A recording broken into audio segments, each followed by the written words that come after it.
Hello and welcome to Bust and Beyond with your host Robin Hayhurst. In this podcast, Robin will introduce guests that have known failure and want to share their story about how they got through it and what happened next.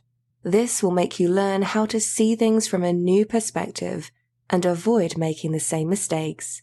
Please welcome Robin Hayhurst. Welcome to Bust and Beyond. I'm very lucky yet again to be joined here by Pam Featherstone. And Pam is actually my coach. So she coaches me in how to be a better coach. Welcome, Pam. Thank you, Robin, for inviting me along to your podcast. So Pam, I know some of your story, and I know your story is really poignant for this podcast.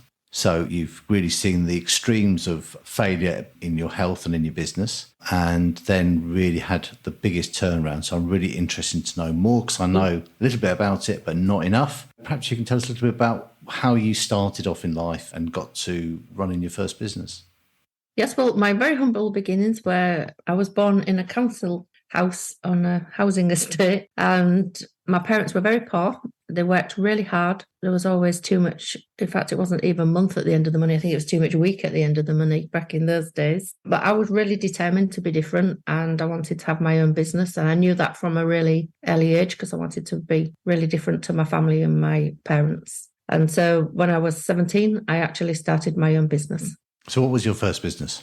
A beauty salon. Okay. It was the cheapest thing in the business brochure. Well, I say brochure. Back in those days, in 1981, there wasn't all the digital stuff that we now have. And the business agency was in Story Street in Hull. And it was literally just a series of pages stapled together in the corner. And each business was listed on there with the picture and the description. And quite frankly, I didn't care if it was a fish and chip shop or a window cleaner round or a beauty salon. I really didn't care what business it was. I just wanted to have my own business. And I stumbled across the beauty salon, which was the cheapest thing on the back page.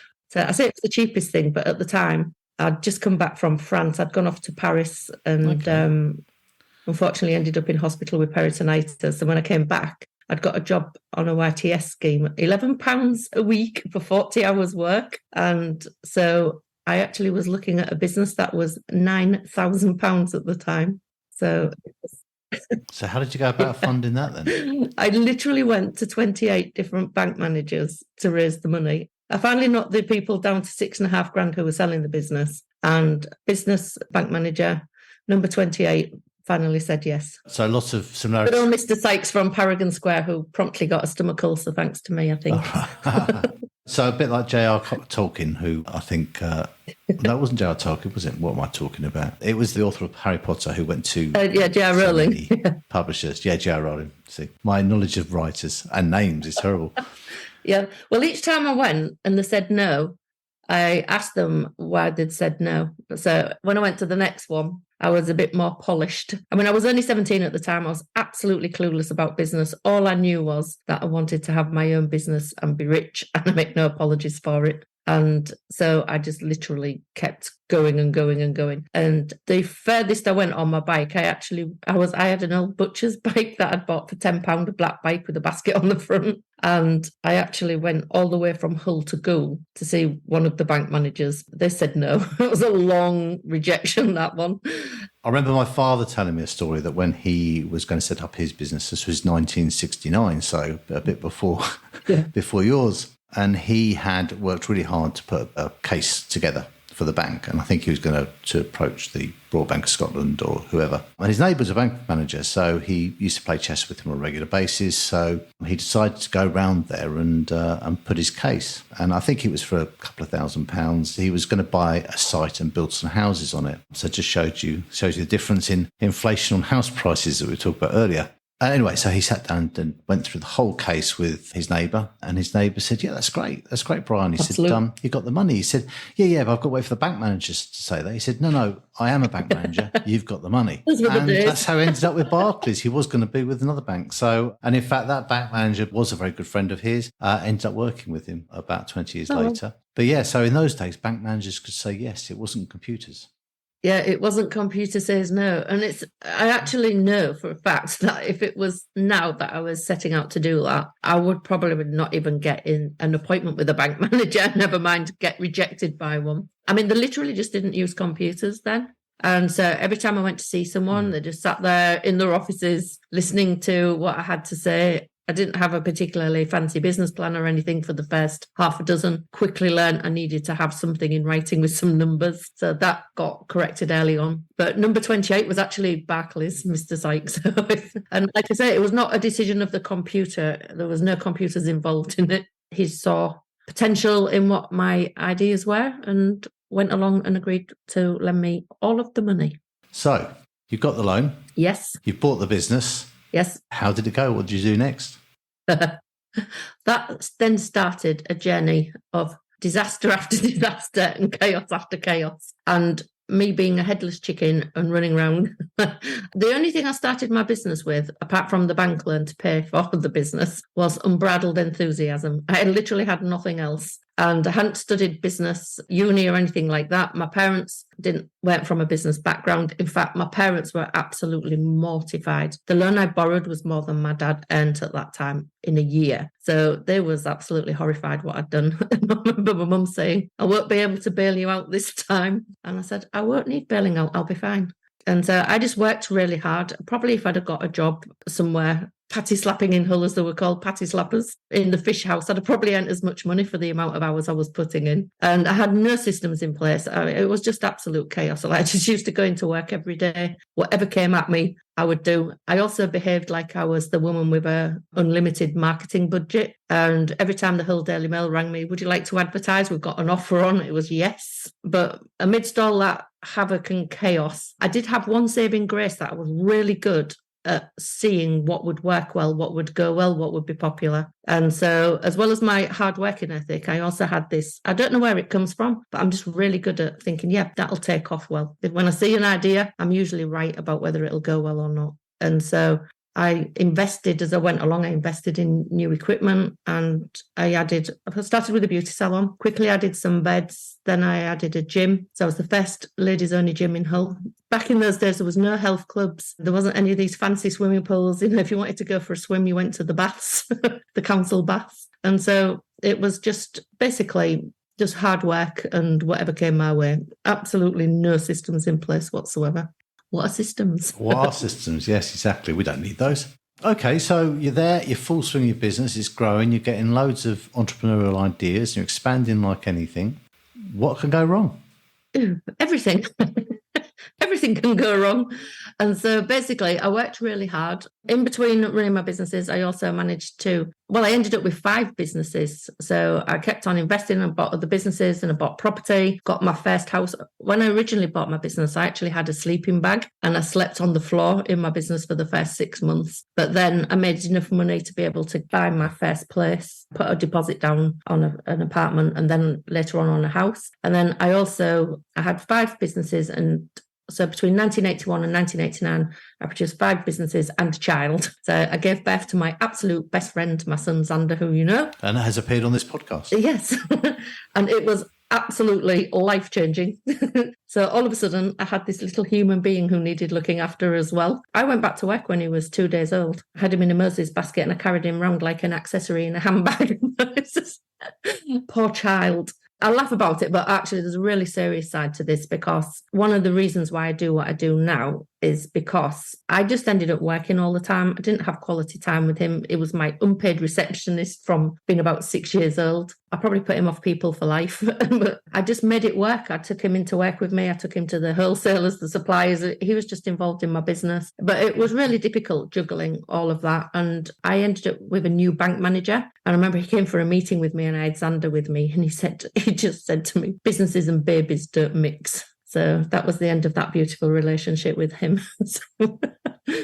So that was that. And then I just carried on working really hard. And I had a level of success, despite, it was chaotic. And I had to be at work every single day. And I was like a mother hen, chivying everybody along, because every single day I went in and we arranged what we was doing for the day. I didn't put systems in place. I never even thought of putting systems in place. It's that unconscious incompetence. And I just worked really, really hard. But the problem was I worked so hard that in 1st of January 2000, I got everyday flu and I was absolutely exhausted. I'd worked really hard over Christmas and I didn't take any time off, and I went straight back to work on the 2nd of January with my flu because I felt like I couldn't have a day off. I find it absolutely ridiculous that after 20 years in business, I felt like I couldn't have a day off work and I needed to be there to organise everybody, make sure things got done properly. And a lot of the time I created a paid audience, and that was nothing that there was anything wrong with my team. It was actually that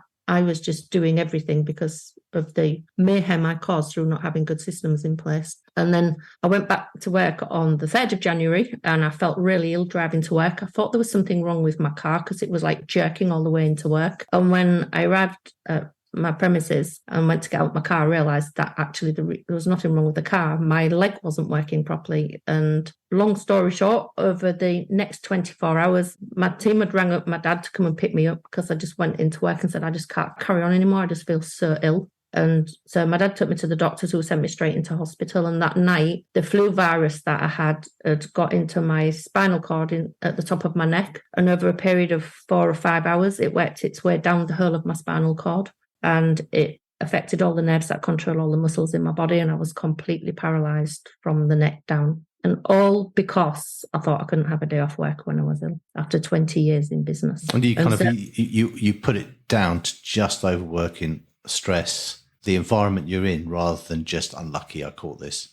No, the specialist, Dr. Ming was my specialist. He looks after me for years. I thought I couldn't have a day off work. I ended up having 3 years off work to recover and just learn to do all the things you take for granted, like brush your hair and walk and, pick shopping up and just doing the everyday things. And he actually said I was just so exhausted and run down that my immune system was compromised. And so the flu virus had got into my spinal cord and attacked all the nerves. And it was literally just through working too hard and being exhausted. And I didn't even realise I was exhausted at the time. That's a terrible thing to happen. It sounds crazy. I know I was a bit tired, but I was just running on adrenaline all the time. There'd be nights when I wouldn't even go to bed sometimes. Like I massively, massively encourage my clients to get good quality sleep, and the coaches who are in the academy, because it's just so important. And at the time I used to think, sleep's for wimps, and I used to stay up all night, maybe doing my books or whatever it was, or doing some more marketing. But 1 or 2 nights a week I wouldn't go to bed because, I thought it was clever, and I thought I was, doing the right thing. And actually it was a really stupid thing to do. And it was one of the things that contributed massively to me being completely paralysed and taking 3 years to recover. And it was terrible for Xander. On the 10th day, they actually rang my mum to say that they couldn't do anything else. They thought I was going to pass away that night. And my mum brought Xander into the hospital to see me, to say goodbye. He was 10 years old. And it wasn't terrible for me because I was unconscious most of the time, but it was terrible for my family, and it was terrible the things I put Xander through, just through not running my business in a good way. And just think like you're bomb-proof and invincible and you'll be okay. And I learned the hard way that you really do need to respect your health and not to take things for granted and to look after yourself. I think that's easily into workaholic. I have to be really mindful of it because I absolutely love what I do. Yeah, I totally get that. And I know how much sleep affects me. And I know that when I was going through the failure of the company, I really made an effort to get a good night's sleep. It was really difficult because I was not in a good place to get a good night's sleep, but I made an effort to try and get a good night's sleep. And it made such a big difference with my outlook and the way I could think about things. And it's the same thing with alcohol, I suppose, in lots of ways. I mean, people who know me know that I do like a drink occasionally, but I limit it so much now because it gives you such bad sleep. And that bad sleep can be for a couple of nights, and it can just take you off your game. And when you're trying to help people in their business and you're trying to really think outside the box with them, you need that. You need that extra oomph. You need that focus. So I think, I absolutely know how important sleep is. And of course, not getting sleep has been linked with so many things that aren't good for you.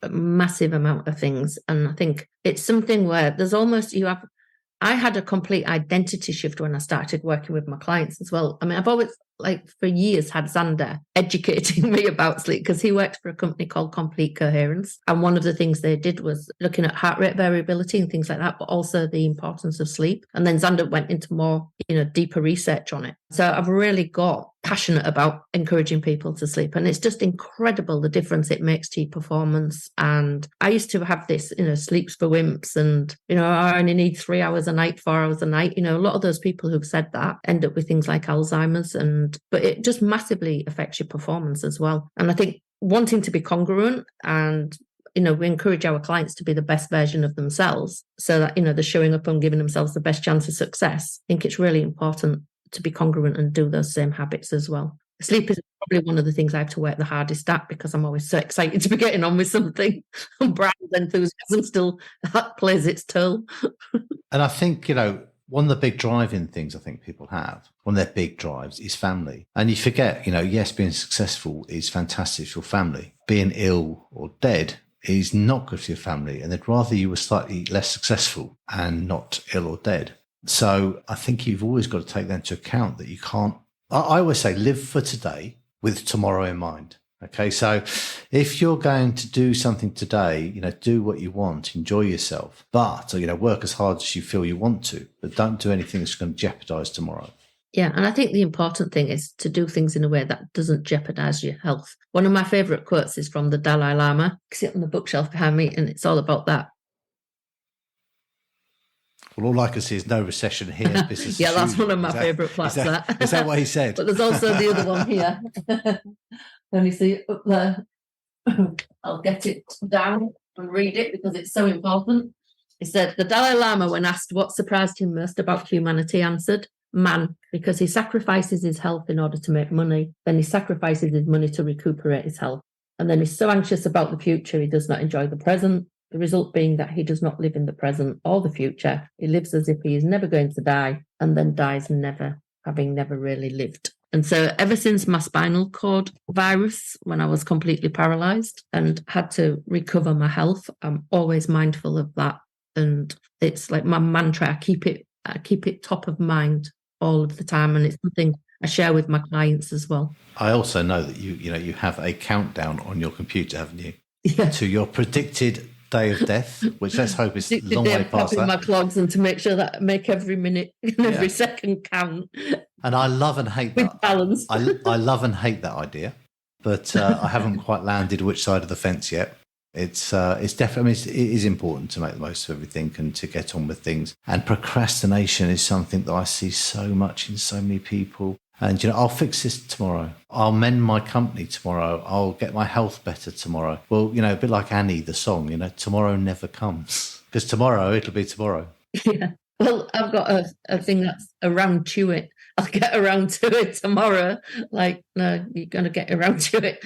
I always say, like, when's now a good time to do it? And it's true, tomorrow never does come. I think it's about prioritizing and making sure that you're focused on the things that are going to take you towards where you want to be, because it's so easy to go off on a tangent. And I think just by the very nature of people, entrepreneurs are very creative and always looking for the next big idea, the next great thing. And, a lot of these things end up being shiny toy syndrome and shiny objects that are not going to serve them well. And stick with what you know and really make the most of it, not be always going off on something new. And it was one of the things that led to me having so much chaos in my life. In my first 20 years before I was paralyzed, I was always looking for the next thing. And like, I was the first ladies' gym, and I was the first to get turning beds in the UK. I was the first to get the new I2PL lasers. I was actually busier than Harrods when I got them. But I was really fortunate. Most of those things worked out well. But also, I did lots of things like with the marketing stuff, loads of crazy ideas that just cost me a fortune. And there was no testing and measuring in my business. So all of my marketing was an expense. It was never an investment. And I just went through this catalogue of disasters for the first 20 years. And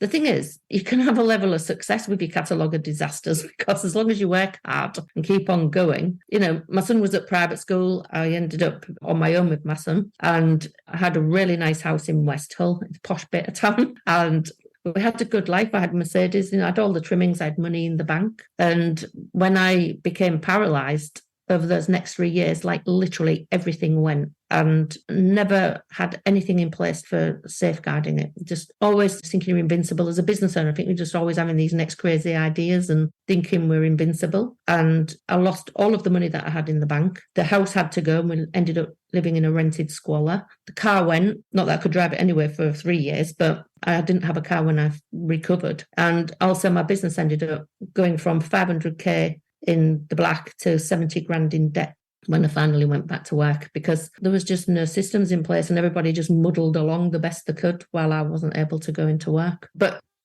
I'm actually glad I was paralysed, and it sounds a really strange thing to say. But in those 3 years when I was recovering, I literally just listened to every business audio. It shows how old I am. There were tapes in those days, cassettes. Eventually, I was able to hold books. I just literally read books. I did a 1 year part-time course, like part-time course at the university. I also went to Bishop Burton College and learnt to cook. But the most important, the most life-changing was the fact that reading all the business books and getting all the new knowledge. When I went back to work, instead of working in my business and running around like a headless chicken, firefighting all day long, I actually went back in and I put systems in place. I had systems running my business. So the people could come and go, but my systems were running my business. My marketing was completely tested and measured. I made sure that every single piece of marketing, I refined it, reviewed it. It was an investment. I got a return on the investment. If it didn't, it got stopped. I got really good at stopping things as well. And I think one of the things to be really successful is to get really good at looking at what can you stop. With all of my overheads, if it wasn't getting a client or keeping a client, I got rid of the money I was spending and wasting on things. And so in those 3 years, the knowledge I got completely transformed how I showed up in my business.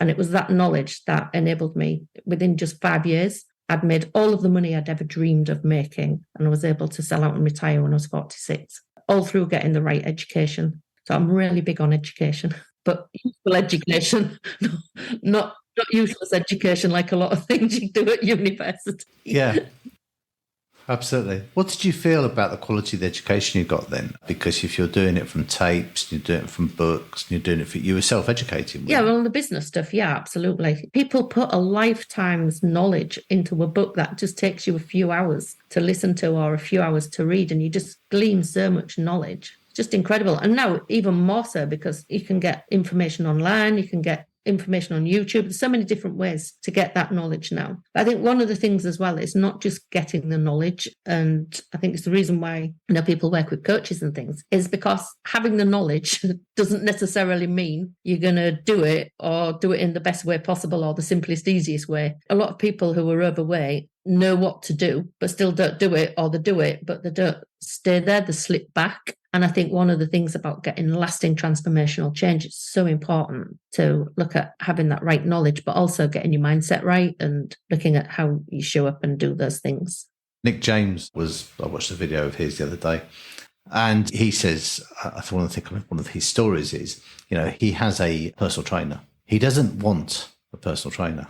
He definitely doesn't want to be working out every morning for an hour, but he needs to. So there's that want and need stuff, isn't there, around, how you do things. And I think you can know all that knowledge from books, and you can, but you don't want to implement it. You need to implement it and get into your business. Yeah, and I think it's one of the big things, like, don't wait till you feel like it. Just get on with it. I don't actually like motivation as an energy, because I just think it's so temporary. Sometimes people say, I want to get the motivation to do it. I even say, like, when people work with me, I don't want to motivate you to do things, which sounds really odd. I mean, I don't mind motivating people to get started, and I like to inspire people that they can do whatever it is they want to do. But for me, motivation is such a temporary energy. Nobody stays motivated all day, every day. Like, you have moments where you're motivated and then you have moments where you don't feel motivated. And so I think the important thing is about creating a system where you've got the disciplines and you've got the habits in place that are going to serve you well and going to make sure that things get done whether you feel like it or not, whether you're motivated or not. About making your life as simple and easy as possible, but not too simple that you actually cut the standards or corners of things of how you do it. No one succeeds without discipline. But motivation is, if you've got a really clear vision, you could get more motivated. You can help, but it will ebb and flow. Yeah, and motivation can help you move towards something, definitely. Yeah. But to actually keep that momentum going, you need the disciplines, you need the habits, you need the systems, so that even when people have got the teams, people say, oh, my team aren't performing well. And they think they're the one work doing with the team to help them perform. But often, and they're not engaged, but often the business owner hasn't even thought through the vision of what they want the team to be engaged with. They've got nothing to be engaged with. They don't know the longer term plans. And also they haven't got good systems to work with. So, often when people are complaining, it'll be something completely different. But these are things that putting the things in place to set yourself up with the best chance of success, and putting things in so that you have a robust, stable business, because otherwise you can do something and you can get somewhere, but then it all just starts slipping back again, because putting those disciplines and habits in place are not easy always. Well, it is easy or simple, but it's not necessarily easy. And so looking at how can you put things in place so that you make it as easy as possible to do these things. And I think having that accountability in our lives, I've had lots of different coaches for lots of different things. And I just find it really helps keep on track, because when there's a gap between where we are and where we want to be, we want to create a bridge that's going to close that gap as quickly and easily as possible. But it's amazing how, as humans, we can build some really wriggly bridges that go all over the place instead of straight to where we want to be. So I always think, like, looking at what's the quickest, simplest, easiest way I can do something? What do I need to stop to accelerate and get velocity in what I'm doing? I spend more time now with my experience thinking about what I need to stop than what I need to start to be more successful. I mean, I see a lot of people who waste their time. I do it myself. I kind of start something else before I've perfected I don't believe in perfection. I'm not saying that kind of perfected, but I've succeeded in what I'm doing. I'm moved on to something else. And I think it's, even at my age, ripe old age, you're reinventing yourself all the time and understanding more about yourself. So I think that's quite important, and not kind of moving on, because you set out on this road, you want to help the world, and unfortunately you need to kind of get the first bit done first before you get out there and influence the world. But you didn't stop there, did you? I mean, you had a successful business in the end. You retired at the age of I sold out two businesses. I sold out one in 2008 and the other in 2009. And I literally, in that 5 years, bought my dream home and my Bentley, I promised myself. I just literally did everything I'd ever dreamt of in the 5 years through having the right education and the right things in place. I literally did cartwheels around my front lawn, and it's a big front lawn, on the day I sold my last business. I was so glad to see the back of it. So from being paralysed to doing cartwheels, that's quite a big leap, isn't it, really? One or the other. Massive. You then decided to teach other people how to do it. Yeah, well, what happened was I had a really fun 3 years, built a house in America, in Florida, in Naples, beautiful place in Naples, Florida, all the things you would have. But I just had no sense of purpose whatsoever. And in those 3 years, it was great. We had a speedboat and we'd go to the Isles of Capri and sit in a tiki hut having lunch and watch the dolphins swim by and go to the different islands. It was all very beautiful. But I'd figured out if I stayed in America and I just did nothing, even going to the gym wouldn't combat it. You can never outrun your diet. I just thought, my only thing that's going to happen in life is I'm going to get a stone fatter every year until I die prematurely of a heart attack. So I thought, well, that is not what I want for my life. And I am absolutely obsessed with business. I love business. I love everything about it. And so I decided that I would do something more meaningful. And I'd had a few people say, oh, you did well with your business. Will you help my friend? And so I think I had about 8 people I was helping free of charge, but I was getting really good results with them and they were really inspired. And it was such a positive thing to do, because it was like all the best bits of business, but like you can switch off on a night. And it was just really fun to work really strategically on the main things of the business that drove them forward. So I never do anything by half measures. My husband had built me an office in the home in Florida, which he later regretted because it was so nice. I wanted to spend lots of time in it. And I decided that I would actually get some proper qualifications as a coach and actually start a business. And I told my husband in 2012 that I was just going to work maybe 1 or 2 days a month and I'd have maybe 4 or 5 clients and we'd still have our lifestyle. And 2 years later, I was the global #1 coach with 47 one-to-one clients and a mastermind with 60 people in it. So, oops-a-daisy. But then at the time, Xander said, Mum, you're just turning back into a workaholic. And so it was a real reality check to rein things back in. And so I cut back down as my clients left. I didn't replace them. And I ended up just with my mastermind and eventually a nice number of clients, which was like, I kept it between 12 and 15 clients, which was good. And I really enjoyed doing that. And then I did that for 7 years. And then one of the things I realized was that there was a lot of coaches with the same knowledge as I had, but not getting the same results. And, really talented people really knew the stuff with business. And my son Xander was an absolute genius digital marketer. He'd started his own company, Strive. He had Strive X and got, I think it was like 22,000 members in 18 months on his digital program. So we decided to put our heads together to help business coaches how to have, because the irony is that, they were doing great stuff for the clients, but they weren't doing great stuff for themselves. And so we put our heads together and our skill set from business and in the marketing. We decided to start the Business Coach Academy to help coaches. And then not long after that, we started realizing that there's such a pool of talent out there in industry as well, of people who've had their own businesses, or people, big companies like JCB and Dell and, Walmart, all kinds of huge companies with massive skill sets and got all this expertise and knowledge that they could share with other people. And really make a difference in the world. It's like, I really care about business owners having the coach I wish I'd had when I'd started my business. I could have avoided so many mistakes. And so then we opened up the academy for more people as well. And it's just gone from strength to strength over the last 4 years. And then this year, I also restarted my one-on-one portfolio. So I'm a busy lady with my mastermind as well. And this was all from just really wanting to help people not have the unnecessary suffering in the life that they have. I think as business owners, sometimes we just think, oh, well, this is how it is and this is how it has to be. This is what having a business is. You've got to make the sacrifices. But actually, if you get the right education and the right support, then it doesn't need to be as hard as we make it. I think when I went through the failure I went through, I couldn't do what I do now without that. Would I go as far as saying, oh, I'm really pleased it happened? I'm kind of because I so enjoy what I do now. But at the same time... Yeah, and you add massive value to people. I've seen the results you get and the things you do. This is one of the things when I see a coach like yourself getting the results you do and how you change people's lives, it's just immense. And I think having that insight that you had makes you a very different person because you can resonate with where people are. You also understand how hard it is to let go. And you understand when you're in that moment of doing things a certain way, because that's how you've always done it. It's like you understand that it's not easy to give up on those things because it just feels like that's the only option. You don't know what you don't know. And I often work with people and I go, have you thought of doing this? And they go, no.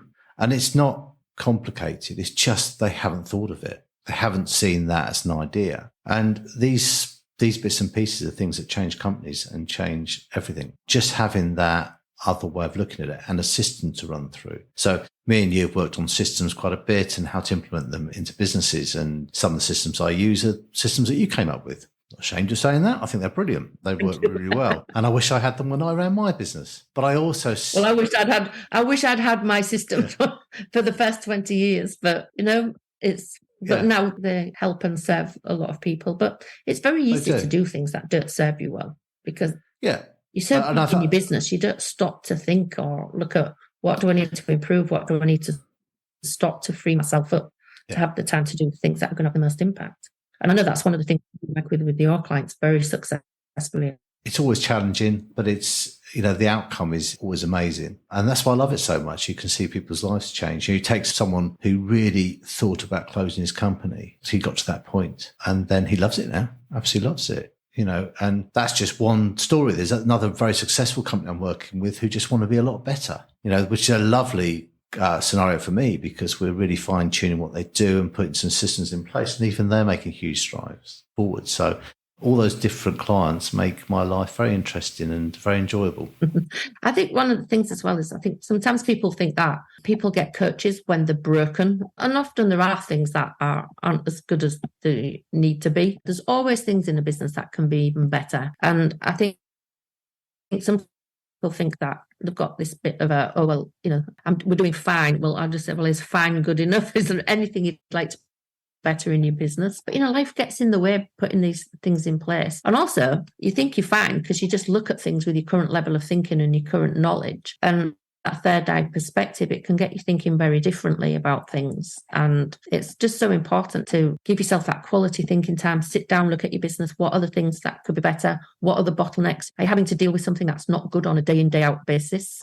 Looking at complaints, or feedback like that is really valuable. And I think sometimes people just think, oh, well, this is all part of running a business. But actually, no, it doesn't need to be like that. I mean, back in 2005, I remember thinking, right, I need some help.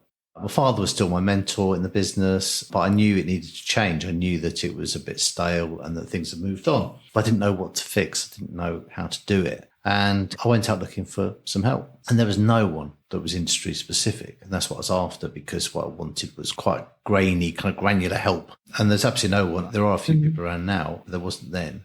And I ended up with quite a generic coach who wasn't what I needed, because they were kind of more into marketing and it's not what we needed at the time. They did help me in one way. They made me think very differently about the business, but that was it. And I think nowadays, and I don't know how you feel about this, but there seems to be a lot of business coaches out there.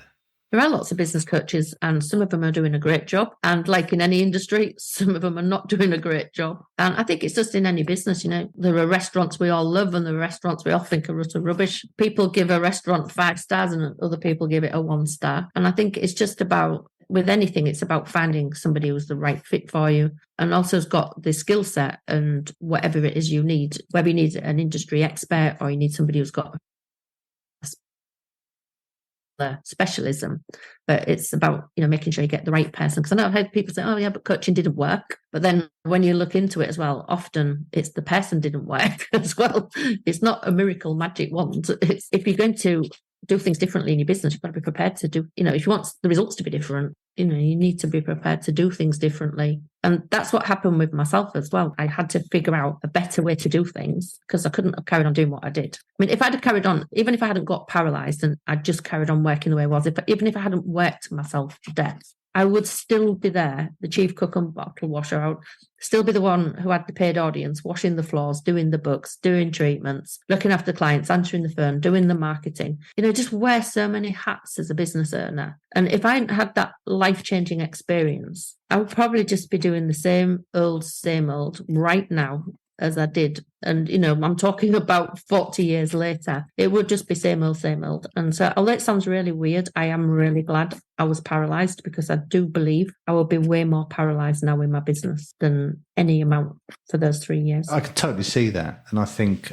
the way I look at it is you learn much more from failure and mistakes than you do from success. Mainly because you don't analyse success in the same way. Some people make a point of analysing success, but they still won't do it in the same way that you will failure. That's a real good point. And people can just be kind of rolling along, doing okay. They won't admit to themselves they're not particularly happy. They're not where they want to be. They haven't got the business where they want to be. They most probably have to work too many hours. But they're just rolling along because they haven't really failed and they don't feel the urgency, the pain to go and do something about it. But their life could be so different.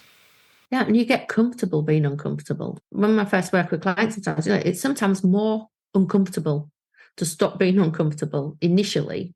Those first few weeks or first few months while you make that shift. But then it's absolutely life-changing. And I think sometimes people just don't want to have that, push themselves through that. And it's really difficult to do it on your own anyway. People would rather just stay as they are, and that's up to them. But I would always encourage people to look at, if your life isn't really how you want it to be, then look at what are the options you've got to be able, it's not a rehearsal, this life, you're the main show right now. So look at what are the things you need to put in place so that you can start living your best life and live life on your terms, not everybody else's agenda for your life. And I think it's so important when people are ready. We have an army of coaches all ready to change the world. Sooner at a time. Absolutely. But you look at this kind of thing and I remember some of the coaching that I was given, 20 years ago. I didn't have the vision. I didn't believe what I was saying about my own company, where we were going and stuff like that, because I didn't have the confidence we could get there. And, I would say to anybody that's coming in to be coached, if you work with the right person, you will get to where you want to be. You will definitely get to where you want to be. So I don't just mean work with the right people, but you do the right and you follow the process. You don't just play with it and think I've done that, I think nowadays as well, there's pure coaching where, you're getting the best out of somebody, but they're making all the decisions, blah, blah, blah. And yes, they need ownership. But I think there's a real need nowadays, and people want that extra support and make sure they're doing the right thing. That real blend where you consult the problem, you consult the business, have a look at the different things, but then you coach the individual. But, you have a game plan and they can see very clearly, and maybe train the team as well. So you've got this blend of coach, consult, train. But at the end of the day, there's a game plan. People can see. And I think when they can see, like, this is your current reality, this is where you want to be, and they can see that path that you mentioned about before. Now, when they see the path that they need to be on, even if you're going off track, that you need to be back on that path, and you've got somebody who guides and supports you and keeping you on track and stops going off on a tangent, the shiny object syndrome. When you see the path and you understand the steps that are required in that, what you need to take, it makes it so much more doable, more real, that you can actually see how you're going to get there. And that's the big thing. It's okay saying dream big and choose your helicopter, but you haven't got a really clue how you're going to get to your helicopter, and it doesn't have any value or meaning to you. And I think it's about really going and getting really clear on what it's going to look like. And it doesn't mean to say that your life's set in stone. You might get partway down the path and decide you want different things for yourself. I think one of the other problems is so many business owners, even though they're successful, they don't feel successful and they're not really enjoying the present at all. It's always like, when I do this, we'll be fine. When the business gets there, it'll be fine. When I've got this, when I do 2 holidays a year, when I get a bigger house, when I get this car. And there's all this dissatisfaction. There's a real disconnect between what they tell themselves logically and what they're actually feeling. And I think it's about getting really true to yourself about what's important in your life. Totally get that. I think that's kind of what I was going through in some ways when I was running the family business. And I actually, looking back on it, I was dissatisfied with my life, and I didn't know I was. And when you see what life can be like and how much you can enjoy work, I literally skip out of bed in the mornings. Sounds a bit over the top, but I do. Even this morning, I had a network meeting at silly time somewhere else, and I just was up and out. Because, it's important to me and I enjoy it. And I enjoy having an impact on people's lives. And the more I can do it, the better I feel about it, really. And what a good job you do, Robin. I always say I ping out of bed like Tigger every morning. Bing! Absolutely. Something like that. Not every morning, but most mornings. So anyway, I don't want to take on more of your time because I know you're a very busy lady. Thank you ever so much. What we do ask, though, all our guests is it's very limiting. So it's a very limiting question. Okay. What 3 tips would you give to a business owner really to be successful? So tip number 1 is look up what can you stop doing that's not a good use of your time or that's hindering your progress.